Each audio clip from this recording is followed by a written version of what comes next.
Hey guys, it's Larry Greenberg. Today I want to show you one of my most favorite accessories for the iPad. This is the tyPad. The tyPad is a case with a built-in Bluetooth keyboard and it sells for $114.95. I have version 2 of the tyPad. You got to hand it to companies that listen to their end users and make changes to their product accordingly.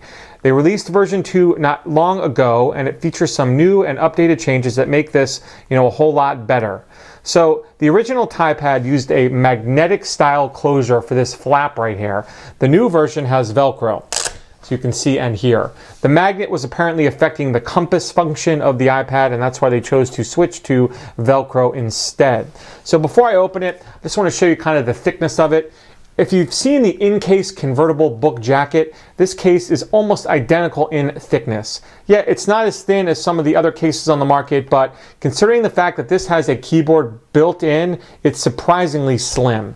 So you can see it up close and personal. It does have the tyPad logo embossed into the front. So when you flip it open, first I'll show you the keypad before I actually insert the iPad in here. It's kind of a rubberized or silicone keypad that gives you nice feedback when you press it.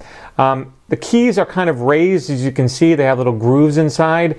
I personally think this keyboard works best for those of you that do the hunt and peck style of typing. If you're one of those people that do the, kind of the original typing method where you leave your fingers constantly on the keys and slide them back and forth, you may run into some issues because the keys are raised and kind of grooved.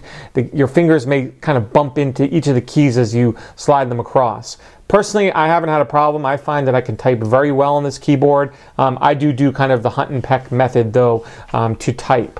So before, again, I put the iPad in, on the side, it features a micro USB charging port. It does come with a cable to allow you to recharge the keyboard itself. You can also see the on-off switch, which is located there. You don't leave it on all the time, just like anything. This has a battery, obviously, that you have to recharge. If you leave it on all the time, it's going to run down the battery. So, when you're using it, you flip it on. When you're not using it, you flip it off. It automatically connects. You can see the connect button there.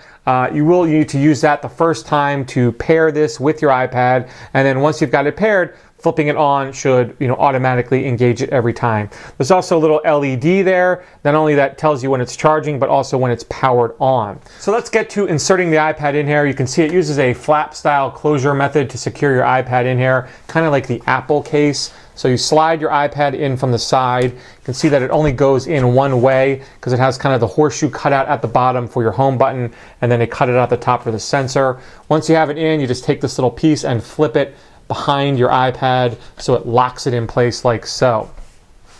So totally usable to use the iPad just in this position like this. If you don't want to use the keyboard, you can still keep it in here obviously all the time and use your iPad in this form. But of course the key to this case is the Bluetooth keyboard, and to do so you just flip your iPad up and you can see it has a little groove right here along the back.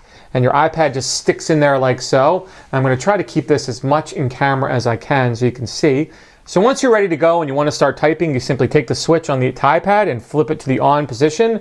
Just like any other Bluetooth device, it automatically makes the connection. It's doing so right now. Fortunately, I can't get it all in camera, but I can tell you that the Bluetooth logo up in the upper right-hand corner of my iPad shows that it is connected.